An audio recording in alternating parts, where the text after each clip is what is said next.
2026 നിയമസഭാ തെരഞ്ഞെടുപ്പ് പരമാവധി സീറ്റുകളിൽ മികച്ച മത്സരം കാഴ്ചവെച്ച് പരമാവധി സീറ്റുകളിൽ വിജയിച്ച് കേരളത്തിൽ അധികാരം പിടിക്കുക എന്ന ലക്ഷ്യവുമായിട്ടാണ് കോൺഗ്രസും UDFും ഒരേ മനസ്സോടെ മുന്നോട്ട് പോകുന്നത്. അതുകൊണ്ട് തന്നെ കൃത്യമായ മുന്നൊരുക്കങ്ങൾ കോൺഗ്രസ് നേതൃത്വത്തിന്റെ ഭാഗത്തു നിന്ന് 2026 തെരഞ്ഞെടുപ്പ് ലക്ഷ്യമിട്ട് നടക്കുന്നുമുണ്ട്.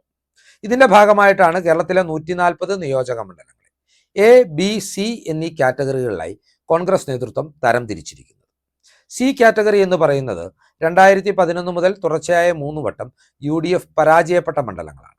എന്നാൽ ഈ മണ്ഡലങ്ങളിൽ UDFന് നല്ല സ്ഥാനാർത്ഥിയെ അവതരിപ്പിച്ചാൽ, മികച്ച പ്രചരണം കാഴ്ചവെച്ചാൽ വിജയസാധ്യതയുണ്ടെന്ന് കോൺഗ്രസ് നേതൃത്വം വിലയിരുത്തുന്നു. ഇത്തരത്തിൽ കോട്ടയം ജില്ലയിലെ C കാറ്റഗറിയിൽപ്പെട്ട ഒരു മണ്ഡലമാണ് ഏറ്റുമാനൂർ. 1991 മുതൽ 2011 വരെ തുടർച്ചയായ 20 വർഷക്കാലം ഏറ്റുമാനൂരിനെ പ്രതിനിധീകരിച്ചിരുന്നത് അന്ന് UDFിലുണ്ടായിരുന്ന കേരള കോൺഗ്രസ് മാണി ഗ്രൂപ്പ് നേതാവായ തോമസ് ചാഴികാടനാണ്. എന്നാൽ 2011 മണ്ഡലം പുനർനിർണയത്തോടുകൂടി ഏറ്റുമാനൂർ നിയോജക മണ്ഡലത്തിന്റെ ഭാഗമായി കുമരകം, തിരുവാർപ്പ് പോലുള്ള CPM ശക്തി കേന്ദ്രങ്ങൾ കടന്നു വന്നതോടെ ഏറെക്കുറെ ഇരു മുന്നണികൾക്കും തുല്യശക്തിയുള്ള ഒരു നിയോജക മണ്ഡലമായി ഏറ്റുമാനൂർ മാറി. 2011 ഏറ്റുമാനൂരിൽ നിന്ന് CPMന് വേണ്ടി മത്സര രംഗത്തിറങ്ങിയത് മുൻ MP കൂടിയായ കോട്ടയം ജില്ലയിലെ CPMന്റെ ഏറ്റവും ജനകീയ നേതാവായ സുരേഷ് കുറുപ്പായിരുന്നു. സിറ്റിംഗ് MLA ആയ തോമസ് ചാഴികാടനെ കുറുപ്പ് 2011 2016 തുടർച്ചയായ 2 വട്ടം പരാജയപ്പെടുത്തി. പിന്നീട് 2021 കേരള കോൺഗ്രസ് മാണി ഗ്രൂപ്പ് ഇടതുമുന്നണിയിലേക്ക് എത്തിയതോടെ 2 ടേം മാനദണ്ഡത്തിൽപ്പെട്ട് സുരേഷ് കുറുപ്പ് മത്സര രംഗത്തുനിന്ന് മാറി നിൽക്കുകയും പകരം CPMന് വേണ്ടി അന്ന് CPMന്റെ കോട്ടയം ജില്ലാ സെക്രട്ടറി ആയിരുന്ന, നിലവിൽ സംസ്ഥാന മന്ത്രിസഭയിലെ അംഗമായ VN വാസവൻ മത്സര രംഗത്തിറങ്ങുകയും ചെയ്തു. UDF സ്ഥാനാർത്ഥിയായി മത്സരിച്ച ജോസഫ് ഗ്രൂപ്പിന്റെ പ്രതിനിധി പ്രിൻസ് ലൂക്കോസിനെ 15,000-ലധികം വോട്ടുകൾക്കാണ് VN വാസവൻ പരാജയപ്പെടുത്തിയത്.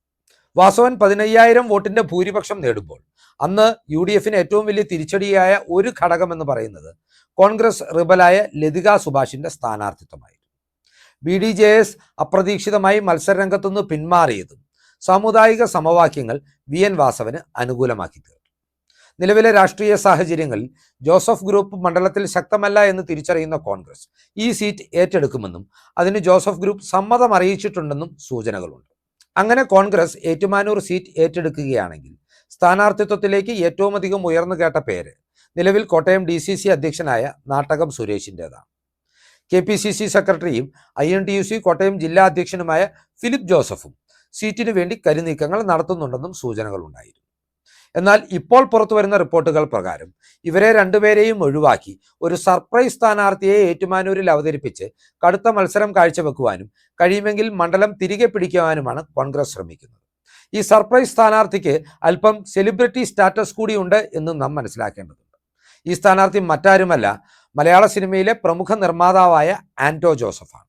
ആന്റോ ജോസഫിനെ കുറിച്ച് പറയുമ്പോൾ കോൺഗ്രസുമായി ഏറെ അടുപ്പം പുലർത്തുന്ന, കോൺഗ്രസിന്റെ ഒരു സഹയാത്രികനാണ് അദ്ദേഹം എന്ന് നാം മനസ്സിലാക്കേണ്ടതുണ്ട്. കോട്ടയം ജില്ലയിലെ ഏറ്റുമാനൂർ നിയോജക മണ്ഡലത്തിന്റെ ഭാഗമായ മാന്നാനമാണ് ആന്റോ ജോസഫിന്റെ സ്വദേശം. തന്റെ വിദ്യാഭ്യാസ കാലഘട്ടത്തിൽ കോട്ടയം ജില്ലയിലെ പ്രമുഖനായ ഒരു KSU നേതാവായിരുന്നു ആന്റോ ജോസഫ്. KSU ജില്ലാ സെക്രട്ടറി പദവിയും അദ്ദേഹം അലങ്കരിച്ചിട്ടുണ്ട്. പിന്നീട് യൂത്ത് കോൺഗ്രസിന്റെ ജില്ലാ സെക്രട്ടറി ആയിരിക്കെയാണ് ആന്റോ ജോസഫ് ചലച്ചിത്ര നിർമ്മാണ രംഗത്തേക്ക് കടന്നു വരുന്നത്. അദ്ദേഹം ആദ്യമായി സീരിയലുകളുടെ പ്രൊഡക്ഷൻ കൺട്രോളറാകുകയും പിന്നീട് സിനിമകളുടെ പ്രൊഡക്ഷൻ കൺട്രോളറാകുകയും പിന്നീട് മലയാള സിനിമയിലെ നിർമ്മാതാവായി തീരുകയും ചെയ്യുകയായിരുന്നു. തന്റെ വളർച്ചയുടെ ഈ ഘട്ടങ്ങളിലെല്ലാം കോൺഗ്രസ് പാർട്ടിയുമായി ഏറെ അടുപ്പം പുലർത്തിക്കൊണ്ട് തന്നെയാണ് ആന്റോ ജോസഫ് മുന്നോട്ട് പോയത്. ഇടതുപക്ഷ സഹയാത്രികനായ മലയാളത്തിന്റെ മെഗാസ്റ്റാർ കൈരളി TVയുടെ ചെയർമാൻ മമ്മൂട്ടിയോട് ഏറെ അടുപ്പം പുലർത്തുമ്പോഴും തന്റെ കോൺഗ്രസ് അനുഭാവവും ബന്ധവും മറച്ചുവെക്കുവാൻ ആന്റോ ജോസഫ് ഒരിക്കലും തയ്യാറായിരുന്നില്ല. തന്റെ തൊഴിൽ മേഖലയുടെ ഭാഗമായി നിലവിൽ എറണാകുളത്താണ് ആന്റോ ജോസഫ് താമസിക്കുന്നതെങ്കിലും കോട്ടയം ജില്ലയിൽ അദ്ദേഹത്തിന്റെ സ്വദേശമായ മാന്നാനത്ത് അദ്ദേഹത്തിന്റെ വീടുപണി അവസാന ഘട്ടത്തിലാകുകയാണെന്നും അദ്ദേഹം ഉടൻ തന്നെ ഇങ്ങോട്ടേക്ക് താമസം മാറുമെന്നും റിപ്പോർട്ടുകൾ സൂചിപ്പിക്കുന്നുണ്ട്. ആന്റോ ജോസഫിനെ സംബന്ധിച്ച് പറയുമ്പോൾ സാമുദായിക സമവാക്യങ്ങളും അദ്ദേഹത്തിന് ഏറെ അനുകൂലമാണ്. ഏറ്റുമാനൂർ നിയോജക മണ്ഡലത്തിൽ പ്രത്യേകിച്ച് കോൺഗ്രസിന്റെ ശക്തി കേന്ദ്രമായ അതിരമ്പുഴ പഞ്ചായത്തിലും ഏറ്റുമാനൂർ നഗരസഭയിലും ക്രൈസ്തവ വിഭാഗത്തിൽപ്പെട്ട കത്തോലിക്ക വിഭാഗക്കാർക്ക് ഏറെ പ്രാധാന്യവും നിർണായക ശക്തിയുമുണ്ട്. ഈ വോട്ടുകളുടെ കൃത്യമായ ഒരു ഏകീകരണമാണ് UDF സ്ഥാനാർത്ഥിയുടെ വിജയത്തിന് ഇവിടെ സാധ്യത നൽകുന്ന ഏറ്റവും പ്രധാനപ്പെട്ട ഘടകം. അങ്ങനെ വരുമ്പോൾ കത്തോലിക്ക വിഭാഗത്തിൽപ്പെട്ട ആന്റോ ജോസഫ് സ്ഥാനാർത്ഥിയായാൽ അതും മറ്റാരേക്കാളും ഏറ്റുമാനൂരിൽ UDF ഗുണം ചെയ്യുമെന്നാണ് കോൺഗ്രസ് നേതൃത്വം വിലയിരുത്തുന്നത്. സ്ഥാനാർത്ഥിയായിട്ടുള്ള ആന്റോ ജോസഫിന്റെ കടന്നുവരവ് പ്രാദേശികമായി പ്രവർത്തകർക്ക് വലിയ ഊർജം നൽകുമെന്നും നേതൃത്വം വിലയിരുത്തുന്നു. അതുപോലെ തന്നെ കോൺഗ്രസിന്റെ പ്രാദേശിക നേതാക്കൾ തമ്മിൽ സീറ്റിനായുള്ള കടിപിടിയെ തുടർന്നുണ്ടായേക്കാവുന്ന കാലുവാരലുകളും ആന്റോ ജോസഫ് സ്ഥാനാർത്ഥിയായി വന്നാൽ ഇല്ലാതാകുമെന്നാണ് നേതൃത്വം വിലയിരുത്തുന്നത്.